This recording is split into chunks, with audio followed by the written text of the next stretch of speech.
Hey there, Film Buds. Welcome back to the Film Buds podcast. I'm your host, Paul. And I'm Lauren. And Hackado. Oh, God. It begins. I kicked off nice and strong just for y'all. Today is our final episode for Black History Month. Gosh, we're already at the final episode of Black History Month. Well, you know, February is a short month. It is. So, it's been an interesting month. Last week we did Blackula, which was absolutely phenomenal. Chef's kiss. I liked Blackula so much that I went and I bought a region-free Blu-ray player, so that way I could then go and get Blackula and Scream Blackula Scream. Release it in the States, you cowards. Well, it has been released in the States previously, but what ended up happening is it's currently out of print. Reprint it in the States, you cowards. But yeah, it's and then before that we did the sort of very still discussed, you know, in regards to award season, Woman King. Mm-hmm. You know, that movie, the previous two things that we watched, you know, I think really definitely highlight that sort of fantastic spectrum of what you can do on screen, on film. You know, you can get just such a wild pendulum of you know, Woman King all the way over to Blackula and something like Black History Month. And I really enjoy the ability to go and explore all those sort of fun caveats and, you know, talk about things that are relevant, but also things that are fun, sort of oft-talked about movies, but also not necessarily explored past, like, you know, the title. No, yeah, I mean, honestly, I kind of feel like that works really well with the movie that we picked for today as well. You know, just being completely different from the others, just in the fact that it's not even technically a movie. Yeah, you know, today, and going back to things being in print or not, today we're watching, or, you know, we've watched and we're talking about Memphis, which is a Broadway musical that was put on film and released via Shout Factory. And the reason that I ended up sort of picking this movie for this and also just buying the movie outright is because I've become an absolute fiend about physical media. Over my wife's shoulder, there's not at all visually a mountain of movies that I have yet to catalog and put away. That's right. That definitely doesn't exist. And I saw that this was something that was going out of print, you know, from Shout Factory. And I wanted to, you know, we have a few taped musicals. You know, we've got, like, Rent, we've got In the Woods, we've got Into the Woods, we've got Now This. And so I thought that it was an interesting opportunity to expand that category of our collection. And also I thought that it would, you know, I read the synopsis, you know, about, like, it being about the origins of rock and roll and that sort of thing, and I thought that it sounded interesting. And I thought that we would go and give it a shot. And so that's sort of what ended up fueling the decision to end up doing Memphis. And you're right, it is a little bit of an off take because it's not necessarily meant to be a film, right? It's a taped event. A taped event. I'm sorry. You made it sound like this thing is like a christening or something, you know? It's a taped event. You know, it's a live performance, and we can talk about some of the ways in which, like, there are differences, you know, across the board of how this has been done. But it was an interesting opportunity. And you are right, it is very different than everything else that we've done so far. And I also think that we've managed to make this Black History Month very different than last year's as well. Well, yeah, I think that last year's was very focused on, like, history, you know, and a lot of these pieces of note, or actors of note, you know, in the Black community And I think that this was just like a really fun, completely different, the random things that also fall within the realm of Black history because of the context, because of the people in it, and the wide spectrum that Blackness can also, encompass as well is really nice. And I think that this falls perfectly within that, into this random grab bag month of Black History Month. But honestly, like, I've really enjoyed it, to be completely frank.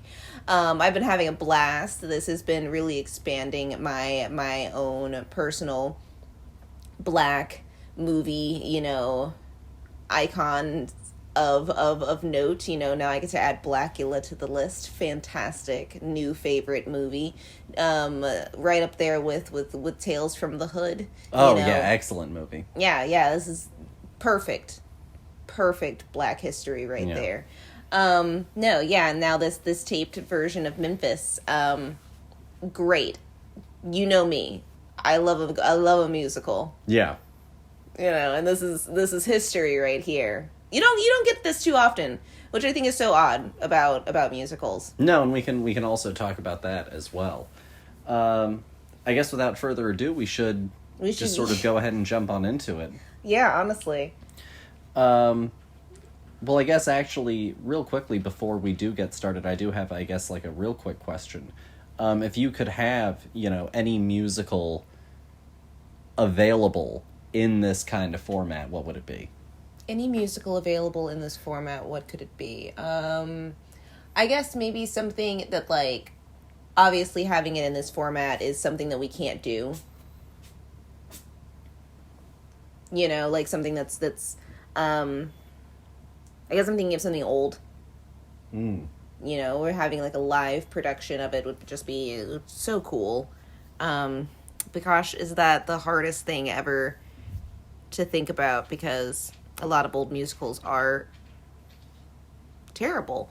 How old are we talking? Like, Rodgers and Hammerstein? No, I guess I was thinking something of like the original, like musical genre, the very first. Just after vaudeville kind of stuff. Yeah. Honestly, if I could have like this of like some real vaudeville performances, I think that would be really interesting. This like time capsule of like one-off acts that people would do. It was like going to the circus, but Man, I bet if any of that shit is on film, I bet it's flammable as hell. Oh, I'm fragile sure. As all fuck. I'm sure, and that's the thing. It's something that we'll never have, but it's a curiosity, I guess. It's the birth of the musical that we know today. Yeah, no, I understand that. I guess if I had to go with anything, Chicago, maybe? Oh, that would be fun. Mm-hmm. Yeah, and have a nice compare and contrast also with the fact that there is a movie version available. Exactly. of it, which is great. It was is it such a good an adaptation movie of the material such as it stands, or is it him trying to recapture the musical on film? I mean, I think personally it's a bit of both. Interesting. Because you have this great medium of film. Mm-hmm. So you can heighten a lot of things. You can go to so many different places in film that you can't go on stage, visually. But if you want, you can also find ways to work in some of your favorite stage moments into this. Exactly. And like kind of fold in the fact that it is still theater, like how Producers does. I was about to say Producers would be another answer for me. Oh, yeah, but I still would go with like original cast performance. Yeah, absolutely. I want to see like was it Zero Menzel? I feel like it was Zero. In the movie. I thought that he was also in the. Well, how old is this show? Old. The movie is from the 60s. I don't know about the musical. The show is older than that. I feel like Guys and Dolls is in the 50s.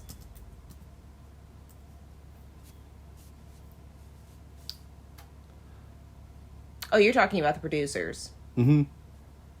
Right, we were talking about the Producers. Jesus Christ, I jumped across the board. It started in 2001. The producers did.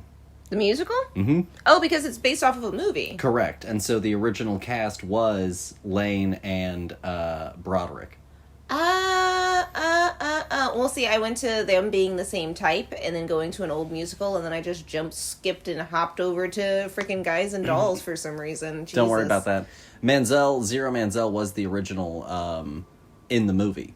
Yes. With Gene Wilder in the part of Leo. Yes. Gosh, and he and Lane are the exact same, like... Yeah, they're perfect one for each other. Yeah. Mm-hmm. For history. Good job, history. We did it. We did a perfect replacement. Yeah. There are a few of those, that you get, I think, which is interesting. You get this fantastic, and this person really sunk right into that role, Mm-hmm, mm-hmm. I think that they do it on purpose, honestly. But with all that said, now we will go ahead and sort of jump right into Woo! What we're actually talking about today. Memphis! Sorry. Memphis. You'll understand why we just keep getting so distracted from this in a moment. So, Memphis is a musical. It is music by David Bryan. The book is by Joe DiPietro. And lyrics are by David Bryan and Joe DiPietro. It started as a pre-Broadway concept all the way back in 2002-ish, 2003. One of the people who was involved in the early parts of production as a concept was George W. George, who some people might know as the man behind My Dinner with Andre, the classic film with Wallace Shawn. Copy. He was also involved with several other Broadway shows, TV credits, etc. And he ended up passing away from Parkinson's before the show was finally conceptualized on Broadway. Copy. Wow. Mm-hmm. Gosh. Tragedy. Then the show, of course, opened on Broadway in 2009, and it ran from 2009 to 2012. The touring show started in 2011, and it has now been around the world with a German tour production as recent as last year. I want to see the German production of this. I want to see the Japanese one. That's fine. I think that... I do want to see the Japanese one. The show is historical fiction. It is based around the origins and the birth of rock and roll, but actually, in truth, more specifically about black rock and roll and rhythm and blues on the radio for a white audience is really a little bit more of the actual focus of the show. I would say that that's fair. And so it takes place in the 50s. It was loosely based on Dewey Phillips, a real-life DJ at the time, as well as some other sort of historical analogs. He's a little bit of a pastiche character, with Dewey Phillips as the center point. Mm-hmm, mm-hmm. And with all that said, actually, of course, I forgot, we do have the cast. We've got our lead male, Huey Calhoun, played by Chad Kimball. We've got Felicia Farrell, our lead female, played by Montego Glover. We've got Del Rey by J. Bernard Calloway. Gator by Derek Baskin. Bobby by James Monroe Eagleheart. Mama/Gladys by Cass Morgan. And Mr. Simmons by Michael McGrath. And so with all that said, especially since you are, the in-house expert, here on musicals and Broadway and theater and live performance. So, dear, what did you think of Memphis? Oh my god! I think that this show would have been more interesting if it wasn't focused on the literal, one white guy. Is, I guess, point number one. It drives me nuts how often this happens. And there's nothing about him that is of note, of interest. He is just the oddest character with the strangest accent and the most unattractive mannerisms that could ever exist, and the entire thing is this, like, I guess, white savior narrative, possibly, that, like, turns a little, like, against himself because of arrogance. And I just really don't like this character. I don't understand why anybody does like this character. You know, and maybe the 50s is a different time and I don't understand it because I'm not from there. But god damn it, I absolutely cannot stand him. And the fact that, like, we're so focused on this character, right? And this is before that I knew that this was some real guy. And honestly, I heard the real guy, and the real guy was not this annoying. No one who actually sounds like this guy does for as long as this show goes on would actually listen to this guy on the radio. Like, my goodness. It's Once I realized that this wasn't just like a radio voice, that this was also the thing that he settled into for character moments. Hateful. I realized that I had to kind of like mentally adjust and re-prepare for what the rest of the experience of the show was going to be. No, for sure. And I walked into this show as a person who knows musicals, who's studied musicals, who's performed in several musicals, who's even lived in New York for a period of time. I magically was blind to this musical entirely. I remember this musical coming out. I remember there being a lot of hype about it. I remember there being black people in the cast. And I do not remember anything after that, because that's the thing about musicals is that, like, if you can't afford to go to see it, or if there's not a resource like this available, it's really hard to really engage with the medium fully. Because there's also, you know, I mean, I guess you could obviously go to a place like Pandora and search out the music of this musical in specific, but, like, you know, you can't, like, there's no radio station that's playing Broadway hits, you know. No, yeah. I used to use YouTube a lot as a resource, just purely to listen to songs that I was studying for lessons and whatnot.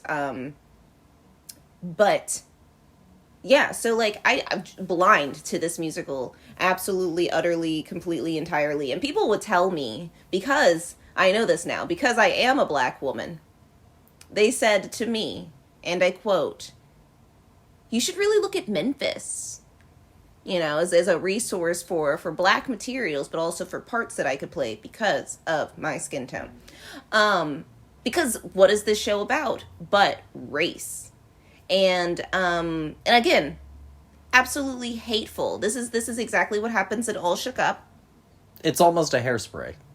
It is. And I this is what I call shows like this. It is a black show about white people. Mm-hmm. Because it is coined a black show because there are black people in it. Boom. Most of the cast is black. Like 90%. Yeah. And so it gets to be a black show. But guess who gets the final bow? The white guy. Mm-hmm. And the white and the final bow in theater, for those who do not know, the person who gets the final bow is the main character of the show. It's the person who gets the last credit, you know, before the real credits start rolling. Yeah, exactly. You know, this is our main character. This has been our lead person this entire time. This has been their story. And so, you know, in To Kill a Mockingbird, the final bow goes to Scout, right? Because it's Scout's story about Atticus. But I guess it goes to Atticus. But it's still not the black guy. No, I think that, like, when it comes to Kill a Mockingbird, I think that it does depend a little bit on where your star is located. Did you make your star Scout, or did you make your star Atticus? Because, like, Jeff Daniels got the final last bow at To Kill a Mockingbird. I had to think about that. But I was like, the story is from Scout's perspective. That's true. And so technically, you know, if the rules stand, Scout should get the final bow. But this musical right here, wow. Everybody else in the musical, tolerable to enjoyable. Honestly, I really enjoyed our main lead, our main female, Felicia. I don't know her name specifically, but the character's name is Felicia. Montego Glover. I thought that she was good. I think she's from the South. she's from like Georgia, right? So she gave me a lot of like Tiana vibes from Princess and the Frog. Princess and the Frog. That's right. That's the name of that movie.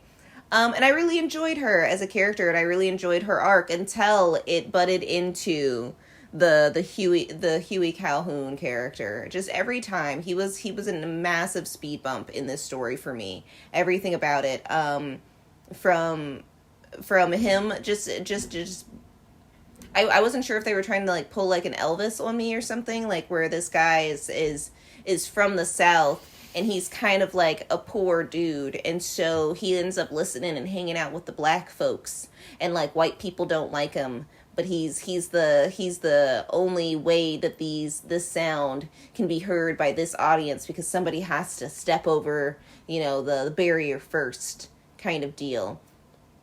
And I really feel like that's like an Elvis story as well. It's the Elvis origin. Him singing black tunes made them accessible for white audiences. But why couldn't this show be about Felicia? Yeah. Why? She's this very interesting character. She wants to be a singer. She's fantastic. She ends up getting this deal to go off to New York to become a singer. But the thing that is holding her back is her crappy relationship with Huey. Because for some reason, for some way, for musical magic, swear it's just musical magic at this point. They heard each other harmonize and said, "This must be love." Because is that the musical equivalent of a meet cute? Yes. Is the two characters harmonizing? Yes, that's right. They have one song together and they go, "Whoa," and their lightning bolt. Boom. Exactly. Their musical boner goes off, and it's Cupid's arrow right then and there, because that's the only thing keeping these people together, is purely because the plot demands it.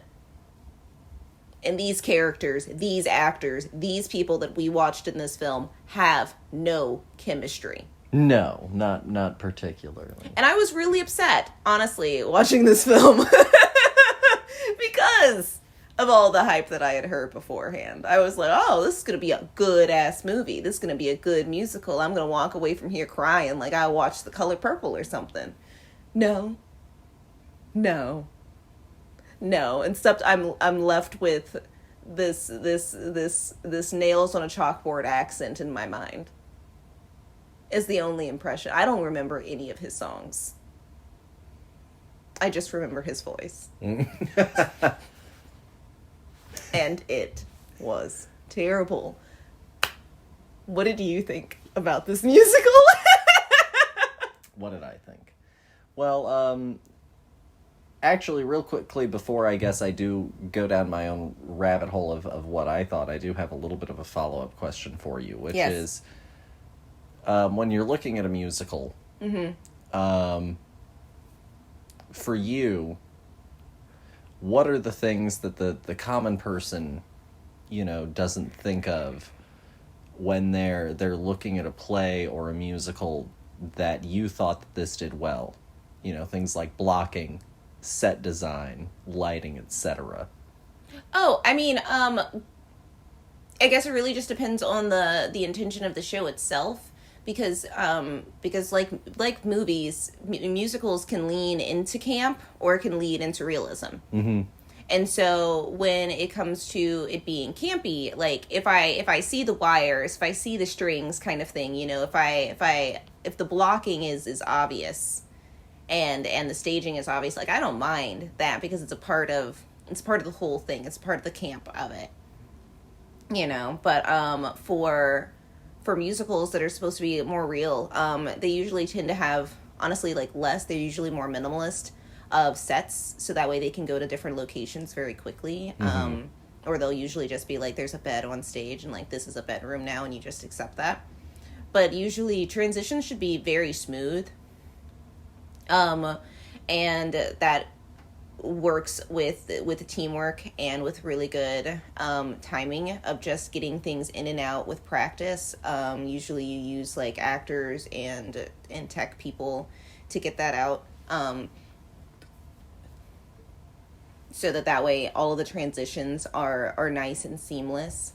But I think that for for me, I like very nice, easy set changes that, like, you blink and you're like, oh, well, look at that. All of it just swooped right on out like magic. You know, it should feel magical. It shouldn't take away from the watching of the thing. And do you think that they achieved that here?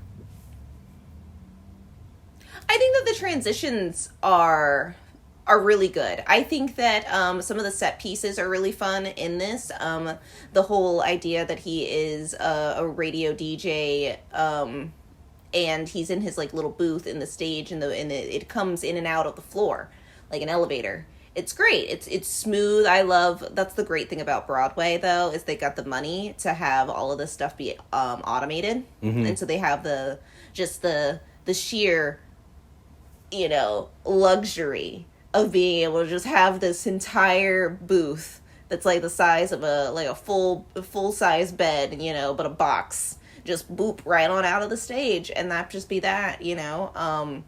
So nice.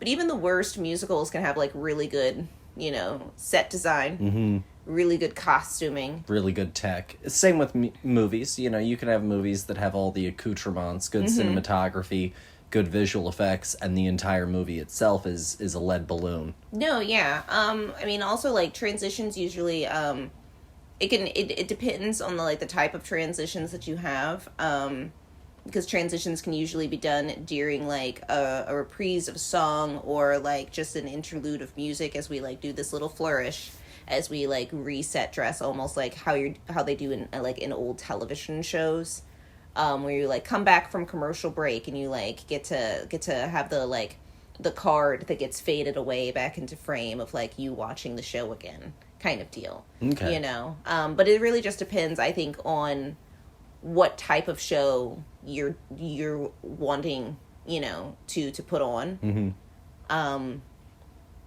Because I'm not expecting the same kinds of transitions in Phantom of the Opera as I would in, like, Rent. You know, but that doesn't make them any less interesting. It just really, I guess, depends on the mood. Okay. Well, with all that said, I guess I will go ahead and jump on in. What did I think of Memphis? You know, you go into something and you don't have a clue what you're going to get. And there's a real likelihood that if I saw this live on stage, I'd have never seen Act 2. Ooh, you would have walked out? Maybe. Oh, that is so bold for theater, because you pay money for theater. Because Act 1 on its own, you know, is, I think, a pretty uneven thing to a degree. And it ends in, you know what, I maybe would have stayed just because Act 1 ends in a shocking way, that I maybe would have been like, let me see where Act 2 goes. But for the most part, you know, to your point, I didn't find Huey to be particularly enthralling or engaging. I was interested in the nightclub. I was interested in the people around that club. Yes. You know, yes. I was all interested of the black people in all of that part of the narrative much more than White Urkel. And, you know, I think that for me, it was a really hard bite to have this character that is essentially here's the problem with our lead character. Make Icarus likable. Everyone knows the story of Icarus, this man who went and made these wings for himself, then flew too close to the sun because he was too confident in his construction, and his wings, you know, melted and he fell from the heavens. Weren't they made of wax? And so, you know, I think that the problem is that Huey is at his core a similar kind of figure, or he's almost, to a degree, a little bit Promethean, right? You know, he brought fire to the people and was punished for it, you know. And it's hard to sell certain characters like that as likable. Mm-hmm. And I think the thing is, neither the show itself nor the actor know how to make a single choice of a character doomed by their own arrogance and doomed by their own inability to change as likable. And it just frustrates. Because there is a way to sell a character as tragically doomed to that fate. Does that make sense? You know, there's a place where you look at that character and go, if you only could. No, yeah, but you have to make some part of them likable to begin with. And the issue here is that he never, for me, sold me as likable. Everyone else is so likable. No, he's just annoying. He is a really unlikable figure. And he, honestly, early on does feel a little bit manipulative. And because we also never really get him, like, involved, you know, we jump into the story, and this is maybe also some of the issue, right? Is we jump into the story and we move through time so quickly through this story that having him just show up one time at the club and be like, this is the music of my soul, is also a little bit of a hard bite, because it feels almost skeezy. And the way that they dress his character, he feels like a sleazy salesman. And he sounds like one. And so the issue is that it feels like he knows as a character that he is taking advantage. You know, I think of these people when we first meet him. I mean, honestly, he sounds like the worst impersonation of George Bush. Mm-hmm. And once you get that voice in the quiet moments, it gets even harder to sort of, for me at times, sit in the emotional honesty of it, because it's taking so much effort to achieve, you know, this sound. Mm-hmm. It's taking so much attention. It feels, and you know, maybe this is also, I guess, part of the problem of it being filmed. You know, maybe perhaps live and in person it didn't feel quite as distracting. Yeah, when you're sitting in the nosebleeds. But when you've got the camera, you know, right there, it's very noticeable how much it is taking to achieve this sound, which is not at all a natural mouth posture, you know, and he's even forcing the accent into the singing. You know, he's putting it into everything that he's doing, and I think that it ends up, you know, becoming really, really noticeable how hard he's having to put everything, you know, into place to make that sound. Because also, no one else sounds anything like his mother doesn't sound like this. No, and that was the thing. Where did you hear this accent? What are you trying to do with your voice? Is this what your dad sounded like? I just don't understand. It is the biggest issue I have with this film, this musical. Honestly, is it's the entire Huey character. It's just him. Just throw him away, and this musical is like instantly 10 times better. You know, he essentially needs to hit a place of being almost like a Kirk level of arrogant. I think that I can't be touched.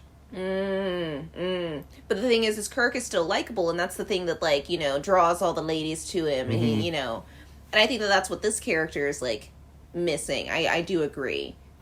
It's that rebel Jack Nicholson sort of energy. But again, I think that it's hard to imagine that kind of any kind of energy like Jack Nicholson, like even you know, even James Dean, you know, of this time period. But they were hot. Mm-hmm. What about this character?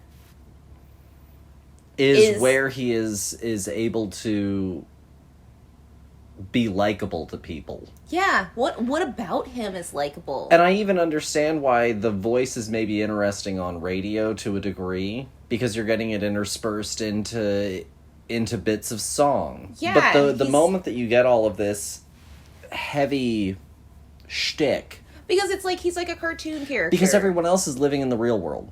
Yeah. Pretty much everyone else is living in a non-camp world, and he is giving hairspray. The entire time. He's living in the same world that Tracy Turnblad's mother exists. Yeah. Hardcore. Yeah. And honestly, to go off of another point that you had mentioned, the pacing in this musical is terrible because of the weird time jumps at random times. And there's no real good designation of a time jump. No. There really isn't. Out of nowhere, they'll be like, "It's been 4 years." Thank you for telling me. Because I didn't have the subtitles to tell me 4 years later. No, yeah, but also, like, why on earth are we jumping so far? Like, what about, I guess, my issue? What about this story? Like, maybe 10 years. No, yeah, all the way. In the course of Act 1 and Act 2. Mm-hmm, because we jump, like, another 6 years, yeah, in Act 2. It's just an absolute mess. Because also, you had mentioned that their relationship is very toxic, and I honestly agree, because there are times when he is literally like, I found you, you know, like, basically, like, she should be like thanking him for this, where she's gotten in her life, and I get that, but also, like, he didn't get her to this opportunity wasn't him. He's not working with her brother to help get her these things. He's actively just saying, your brother can't get you these things. No, yeah, and he's basically using, like, his power as a white man to be like, look, I can give you something that nobody else can give you, you know? Like, it was almost like a, you should be lucky that you're pretty kind of deal. And it just, it absolutely kills me. No, it's a...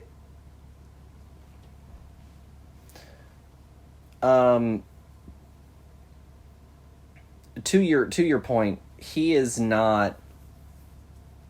He never feels truly on her side,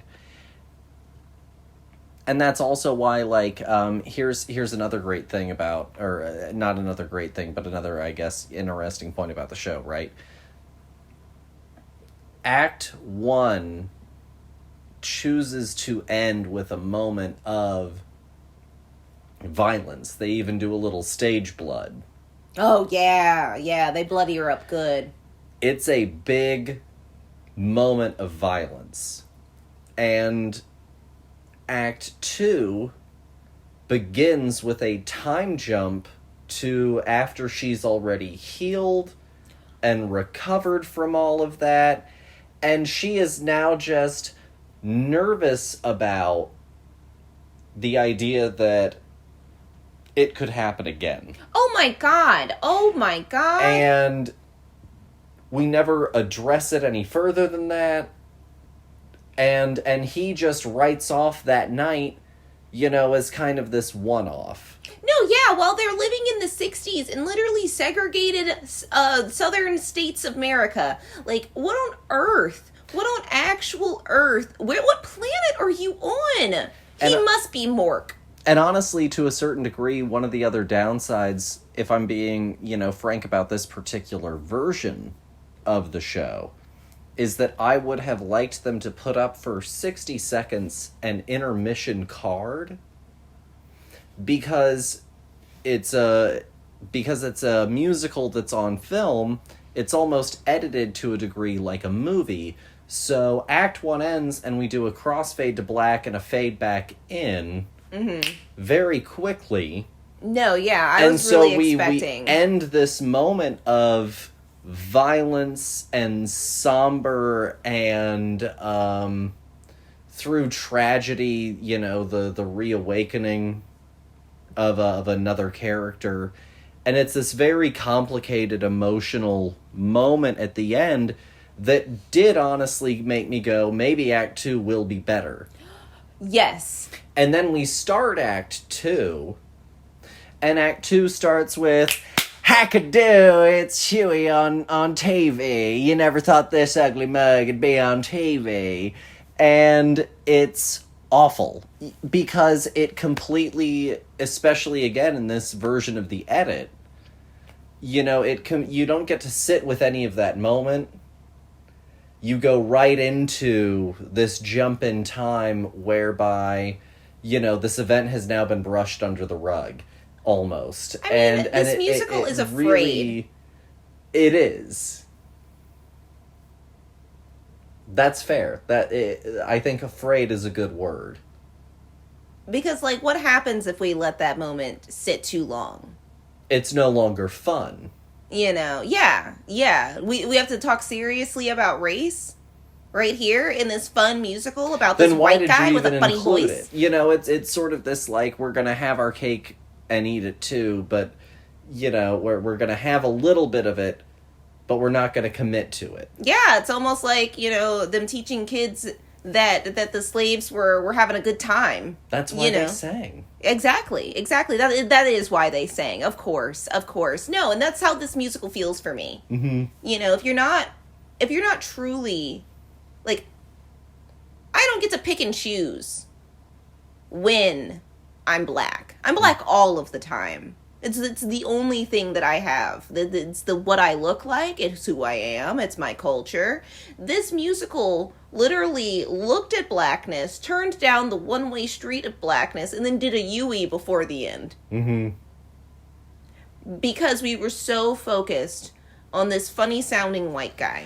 And Huey could have been a really interesting co-lead to Felicia. Felicia could have almost been in this really interesting place. Let's talk about a reframing of the narrative. You talked earlier about how Felicia should have been our lead. Let's talk about how to reframe the narrative in what ultimately I think would potentially be an effective way that would still tell all of the key parts of the Huey story that you want to, but recenter it around Felicia. You've got her brother who wants her to go down a certain path. You've got Huey who is doing all of these things and is cashing in, and he seems like a nice guy, right? He seems like the good guy who cares, who is concerned, etc. But all the while there is also this sort of underpinning that he is, a little bit living in a contradiction to a certain degree. Mm-hmm. You know what I mean? And eventually what ends up happening is his antics and his arrogance and his obsession drives them apart, and her career then actually starts to blossom forward. It's almost kind of like a Star is Born narrative, to a degree. Well, I honestly... I also think that, we could just have had it, if we wanted it to be this, that's fine. We have our two leads, but they're equal. And so we have just as much time in his perspective that we have in her perspective, which we don't have any time in her perspective that isn't, clouded by his jealousy. Yeah, we never get a moment alone with Felicia. And the next time we see her, we every time that something goes down, the next time we see her, it's we just forgot all about that. And we could have really focused on the fact that he could have been living in a fantasy, where why don't we just stay in Memphis? It's not that bad here, because he's still living through the white perspective in this time that is very, you are white or you are not, whereas she can't live that. And I think that we we dance around this constantly where, she is trying to tell him that for her, it is not that easy. Mm-hmm.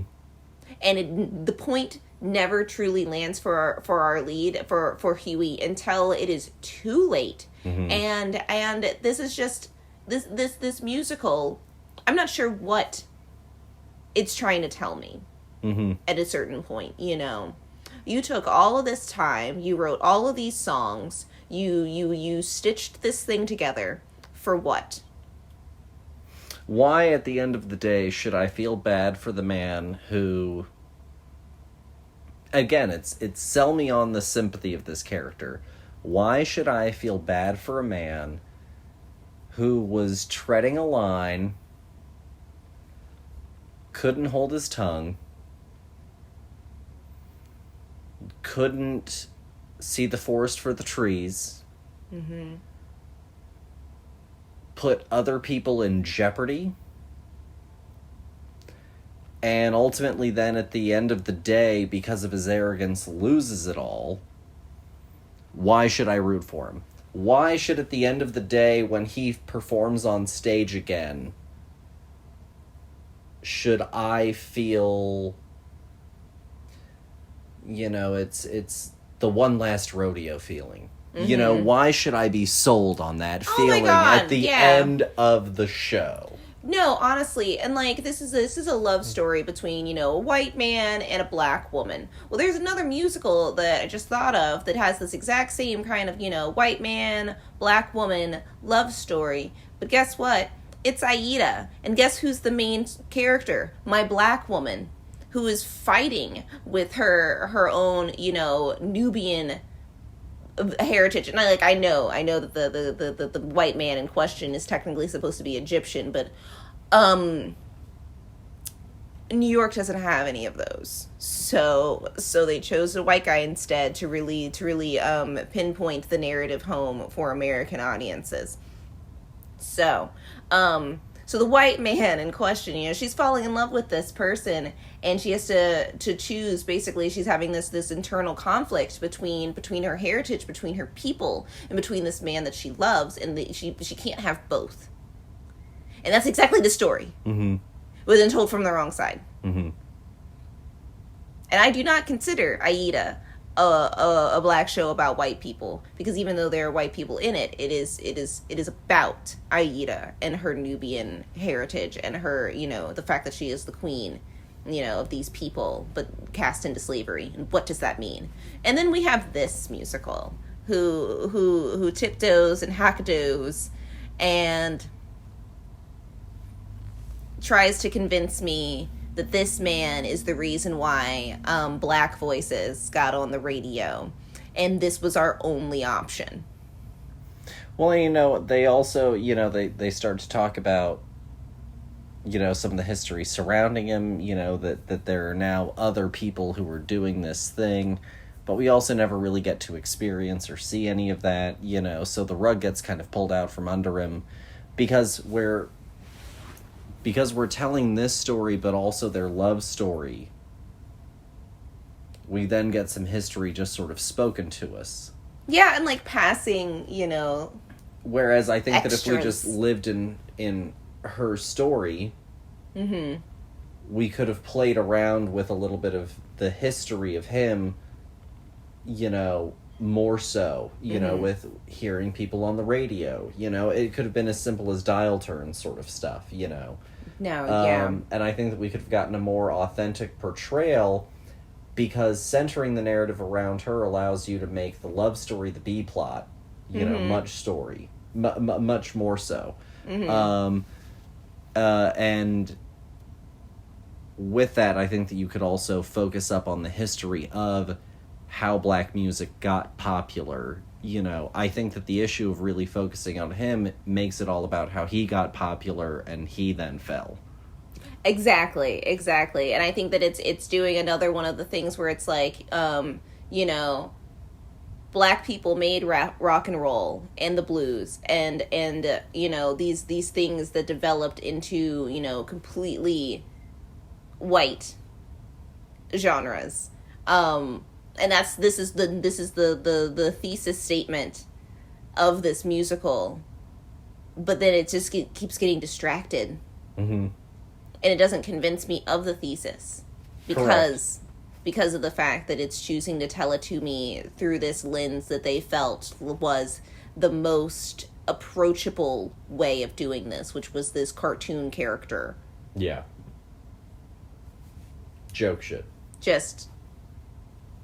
And I'm all here for a good laugh and a good romp and a good how fun can we have it time. But it's annoying Forrest Gump. It is. It is. And Forrest Gump is a good damn movie. Love that movie.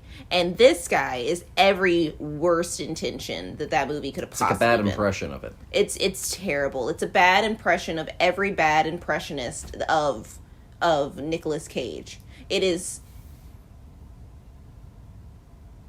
rude. I wasn't far off from what I was doing. No, absolutely not. Your impersonation of him is spot on. And how dare it? I mean, Mama, can't you see that I'm doing all this for us? I mean, if I get this thing going on the radio, then it'll work out. And she kissed this man over and over and over again. And I know that the director and the script demanded it, and they did it. And that man was so sweaty. So sweaty. We didn't even talk about that. The man needed a towel. Just towel down the whole time. But, you know, going back to their chemistry, you can tell at bows, I think, to a degree, actor chemistry.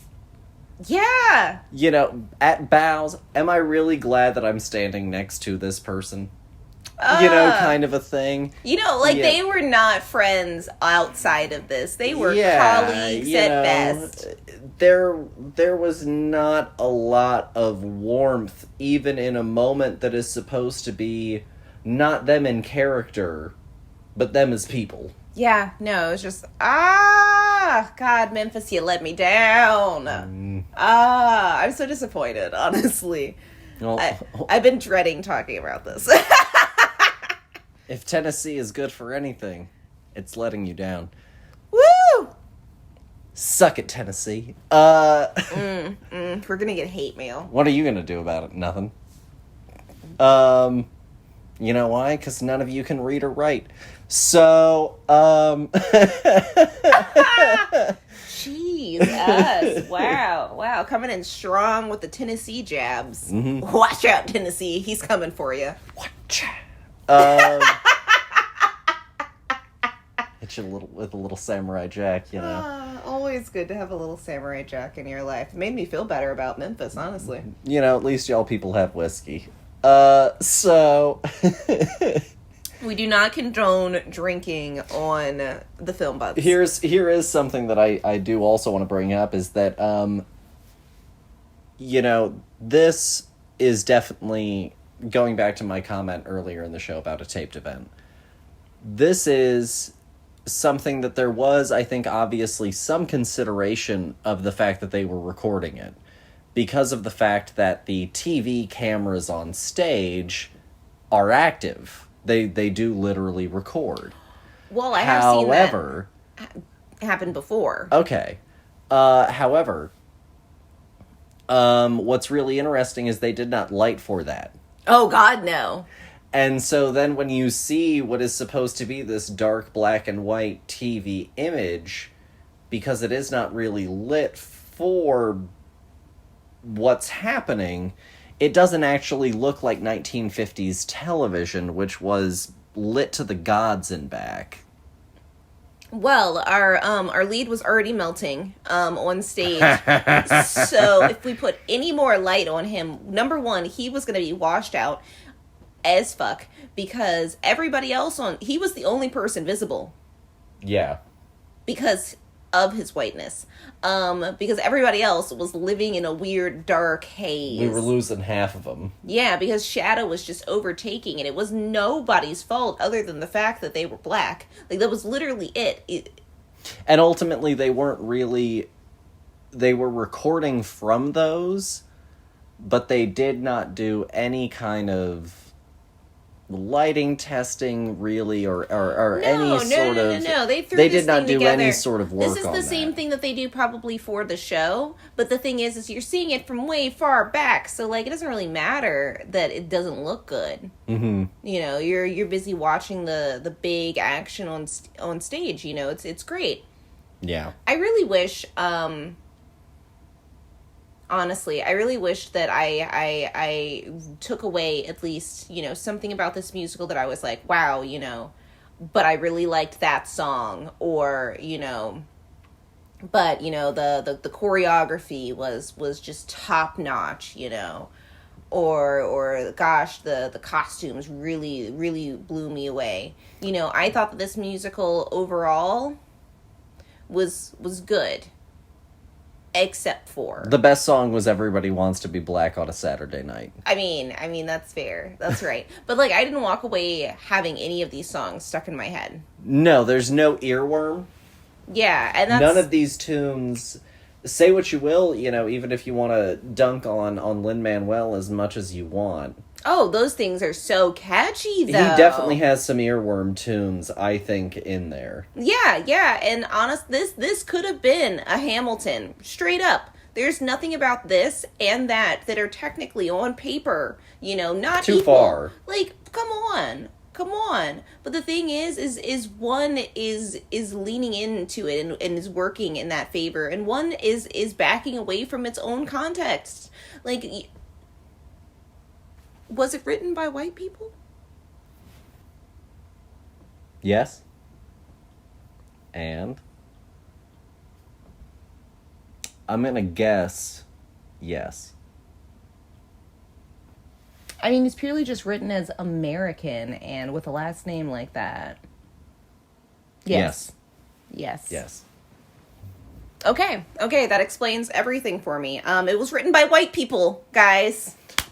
We ran into the same problem with in our a little bit in our review. There were some things that we thought that were a little bit wrong with The Woman King, and one of them ended up being, we thought that it was in fact written by white women. And Only, exclusively. You need to have, I think that it's fine if you were going to be a white writer who decides to step into different shoes. mm-hmm. You're a writer. You imagine yourself, the important thing is the emotional journey. However, you then need to make sure that emotional journey is properly contextualized, and that has to come from contribution from someone else. Yes, from the community that you are trying to portray. Ding, ding, ding. In a real authentic hard way. Yes, no, not just a passing glance. No, you don't just get your black friend to look at it real quick, skis. And make sure that it's not quote unquote racist. A real honest look at making sure that you're hitting the right cultural touchstones, that you're using the right phraseology, all of these sorts of things. No, this makes so much more sense to me now. I think that I remember a song. It's his white mother coming to Jesus song with all of her black background singers. Yeah, I remember that one. Mm-hmm. I remember that one real well, because I think the entire time I was watching it, my mouth was open, just in shock. For me, a lot of the dance and blocking and visuals were in fact more memorable than the music, and that's a big problem for a musical about Memphis. Yeah, it's appalling that I can't remember a song from this musical. Yeah, like, I can currently name you 2 real life songs that have to do with Memphis. Of course, that's how I got to Memphis. And then, Foo Fighters' Congregation from Sonic Highways. Well, I wasn't recorded in Memphis. Boom. I wasn't even thinking about a song from Memphis, because I was like, if I was making this musical, this was the kind of song that I would pull into, is Jackson. Ah, yeah. This musical should have felt like that song. It has to sound like where it comes from. Yeah. No. Okay. A lot of the things that I don't like about this musical was summed up really quickly. Fantastic. Well, and we also are dealing with a fellow from Jersey and a fellow from Jersey. So writing about the South, they've never had cornbread. Not really. No, there's no cornbread in Jersey or in New York. I looked. There's no Southern food at all in New York. They love fried chicken, but only if it's fast food. So if you had to rate Memphis, What would you give it out of 5? I'm gonna give this musical a 2. It gets the 2 for all of the things that are going good. Mm-hmm. It gets those 3 points off for all of my issues for it, and I have to give it some points, because at the end of the day, you know, there are things that are going well here, but the combination is atrocious, and I have to knock it. I have to knock it for all of the what the fucks. You know, I didn't want to. We paused this musical in the middle. Yeah, at the act break. And I didn't want to come back. Mm-hmm. And the only other time I've ever felt like that was when I watched Groundhog's Day on Broadway and went, I hate this musical, really early on. And I watched the whole thing, and I walked away still going, no. I hate this musical.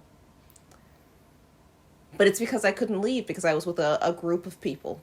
But I would have left. And I think that I didn't want to come back to this. It was it was that sound that I just made. The musical. I think that I will give the musical itself a 2.5.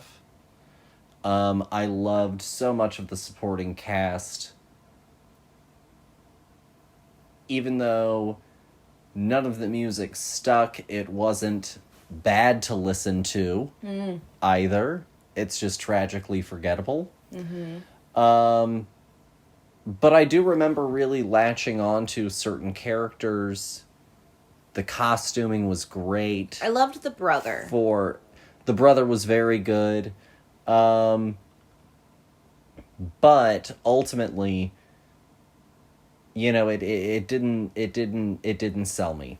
And that's, you know, I think the biggest issue at hand, you know, is it did not convince me. No, yeah. And with a movie, you know, your barrier for convincing is to a degree a little bit lower. You can produce everything, you know, right there in the frame. With theater, you know, the barrier of convincing is that little bit higher. And the buy-in becomes so much harder because of the Huey character. Yeah. And that's the big hobbling factor for the musical. No, yeah. I think that the physical release, if I had to give it a rating, I'll give it a 4. Because I do have to take an entire star off for how badly I think they handled intermission in that edit transition. Like, actual dog shit level stuff. I mean, there wasn't. No, they literally just treat it like a scene change, and theater needs an intermission. Theater, the pause is built in. Yeah, Give me a fucking black screen for a little while that says intermission, just so that way I can pause it, even for myself, you know, and take a moment. Yeah, so I can stand up from this terrible theater seat that I'm in, that doesn't fit anybody ever, unless you're a child. No, honestly, this musical just makes me mad, because this is the reason why people think that musicals are bad. Because of this mediocrity. Yeah, you know, this is, I mean, I've never seen Mean Girls, the musical, fully, but from purely the music, again, another musical where I don't think that I'm gonna enjoy the ride. I think that the music itself is probably more interesting, but, like, what happened to the Chicagos, you know, to what people idolize about Les Mis and Phantom of the Opera, you know. Shit, what happened to the wonder of people trying to still figure out Cats? Because at the end of the day, that is a dancer's musical. You watch some pure talent on that. Well, and you know, one of the Joe, if I'm not mistaken, who was the book and the story on this, is also Diana. Yes. The musical. Diana the musical also did terrible, sounded terrible. I didn't actually want to watch it. Yeah. So I was really glad that the internet told me that I didn't need to. Yeah. No, it truly makes me mad. So, circling back around real quickly before we end the show on an earlier topic, you can go to a particular library in New York, and you can, for research purposes, watch early taped recordings of Broadway musicals. My question, I guess, currently that I'm really interested in is, like, what's the earliest that you can go? I'd be fascinated to wonder how far back people went, you know what? We need to record this for posterity. And I wonder what that library has. Well, I guess it just depends on, I guess you're talking about original casts. Yeah. Because I think that we were probably, at a certain point, we were probably recording for revivals of things, you know, like, I don't know, like Oklahoma or something. You know, the fifth revival of Oklahoma is recorded probably for posterity. And they probably do have the revivals, I'm sure. Well, because it's easier because, again, they're new. But, oh gosh, the oldest musical that they would have recorded in that library. I'd be really curious to find out. I think that, if I had to guess, I would say that it's no older than, like, the 60s. Like, it's just purely like a recorded tape at this point in time. I think that there is a chance that they have, and I think it's probably dog shit quality, something from the 40s, where it maybe wasn't even recorded in front of an audience. You know, they just did one pass through, you know, where they recorded that thing. And it's probably terrible quality. I mean, at that point, I think that we would probably just have clips of something. Yeah, it might not even, I guess, potentially be full, depending, you know, on also where they were getting this archived from. Because I don't know how far back we truly started doing this, to be completely frank. And that is a good question, you know, because film, you know, goes as far back, you know, as the early 1900s. And we have people doing recordings, you know, of oddities and of certain things. But one thing that does seem to not be available necessarily are recordings of performances like that. And so I am curious, you know, when someone decided to go, you know what, we should fucking record this. I mean, definitely probably the 70s. Yeah. Because we were having a musical. Yeah. We were having a musical revolution in the 70s. It was great. We were really telling our parents to go fuck themselves. You know, and I'm sure that to a degree that, time. You know, the person that made Hair was like, I want to have this forever. I mean, yeah, I'm sure. God, I hope that there's a recording of Hair somewhere. That hippie dream is fantastic. One of my favorite musicals. Top 10. Well, you know, we could always do a trip. If you have legitimate research purposes, you know, you have to fill out a form, you have to do a whole thing to be able to get access. But you can go and if you have legitimate research-based purposes, you can go and sit down. You have to do it in their viewing room. I'm just curious if they have like an online resource to know, you know, what they have as a database. Yeah, exactly. Like, even if I can't see it, I would love to know what they have on file, you know. I'm sure they have some way to look up what is available, so that way you can book it. Yeah, I think that's fair. No, I would love to go and peruse some old musicals purely for research purposes. We're going to make a trip to New York to see musicals, not on Broadway. Anymore. We're going to go and watch them in a library. That's right. The American way. In a library? The American way? My America? No. We're illiterate here. That's why we're watching things in the library. No, we can't read them. We don't go to the library. We don't like books. We go there because of the internet. Yeah, as a last resort. This is America. That's pretty much all that I think that I have for y'all. Dear, do you have anything that you would like to say to the listeners? No, but I really hope that you guys enjoyed Black History Month here on the Film Buds. We enjoy having you, as always, listening to us ramble about movies and whatnots, and sometimes, the occasional musical. But no, yeah, Black History Month is a very, very fond month of mine. It's a very, very complicated month of history for myself and for my people, and it's always it's so shitty that it's the shortest month of the year, and it's in winter, which is also crap, but whatever. It's one good thing about these random months that I always look forward to, and so I'm glad that I got to share this with you guys. Happy Black History Month. See you guys next year, but also see you next month for other enjoyable things. And, yeah. Woo. Well said, dear. Thank you. Eloquent as always. I don't have anything for y'all. Go and listen to a musical. Musicals are neat. They are very neat. Pick a musical. One that sounds like it strikes your fancy. Maybe even one that you want to maybe just hate listen to. You hear the premise and you think, I'll hate the shit out of that. And sit down and listen to it start to finish.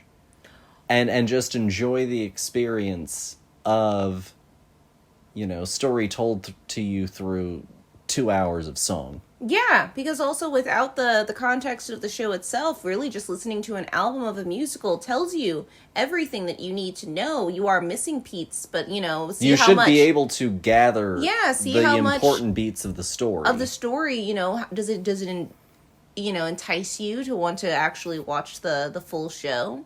Yeah. There's some very talented singers in Broadway. Maybe you might find a new voice that you're like, why isn't this everywhere? For God's sake, the people that did South Park have a musical. I mean, Book of Mormon is fantastic. Everybody should watch it. It's hysterical. So Mormon approved. You can find all kinds of stuff out there under the umbrella of musicals. So go and listen to one. That's my note.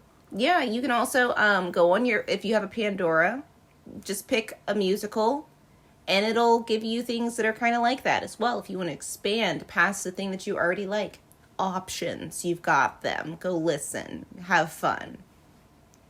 But yeah, that's our final note. Thank you guys as always for listening, and we'll catch you guys next week. Bye.